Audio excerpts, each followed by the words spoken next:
This video is going to show you how to create a simple YouTube channel art using the free web-based image editor called PicMonkey. Then we're going to upload the newly created channel art to my YouTube channel. Now there's a lot that you can do here with PicMonkey, but this video will concentrate solely on the making of the YouTube channel art and not dealing with all the goodies of editing a photo or creating a collage or any of these other goodies that they have here on their site. It's really worth checking out if you have the time. Now, if you're not familiar with what I'm referring to when I say YouTube channel art, well, if you head over to your YouTube channel, this is what I'm referring to right up here. It's the header or the banner area at the top of your channel, and right here is where you can add the channel art. You can edit the existing channel art right here, and this is your profile image. So whenever you create your channel art, you want to make sure that whatever you put in here will not be blocked by the profile image over here. The tricky thing about your channel art is that it has to look good on multiple devices, whether it's your TV,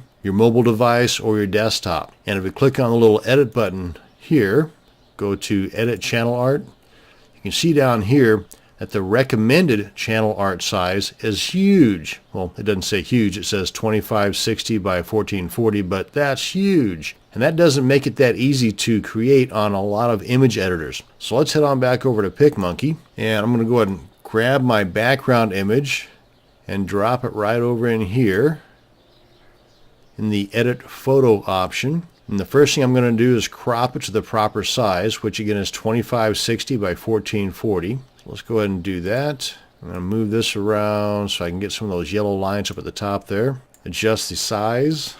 Click on the scale photo option. And as you hover over a lot of these, you get the little pop-up box that gives you some information related to that item. Like this one says resize your photos to the exact pixel value specified. That's what I want. Click on apply, and boom, there we are. Now we want to come on down to overlay. That's the little butterfly looking thing over here on the left. And I want to add my own. And I'm going to select this one. And I'm going to move that over here. And you can make additional adjustments too, but that's fine for now. And I want to add another one. That's this one. And we want to put these as close to the center of our image as possible, but slightly to the right of the center, because that profile image is going to be right over in here. So keep that in mind whenever you're adding your particular images.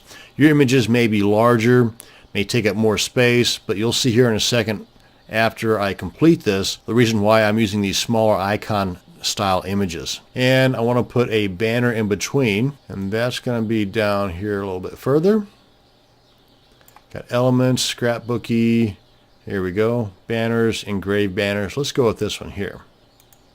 And you can adjust these to various sizes. I'm going to put some text in there, so I may have to come back and adjust the size on that again. So for the text, I'm going to add the text box. I'm going to go with Arial Black so it stands out. Add text. Just select the box and start typing away. And depending upon what text you put in here, of course, depending upon what you're wanting your channel art to reflect, you may have to make some adjustments on the size of the banner or whatever you're doing. You may not even use a banner. Again, this is just something that I'm putting together. But I want to do that like so, and that like so.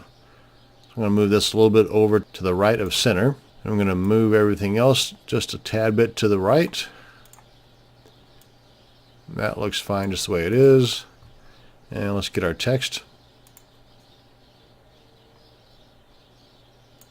Okay, I think that'll do. Now let's save. Give it a name. And you have the option to save it to your computer or to a Dropbox account if you have one of those. And I'm going to save it to the computer. And we're good. Now let's head on over to YouTube. I'm going to drag and drop that newly minted image right into the box here. And you've got a file size of 2 megabytes as a limit, which for most images are going to be pretty big. So you got plenty of room there. I think ours was only 900 kilobytes. And this gives you a bit of a preview here. That's what it looks like on the TV, on your mobile device, and on the desktop. So at this point, you may decide to go back and redo the image based on the previews that are given to you here. Or if everything looks right to you, then go ahead and click on select.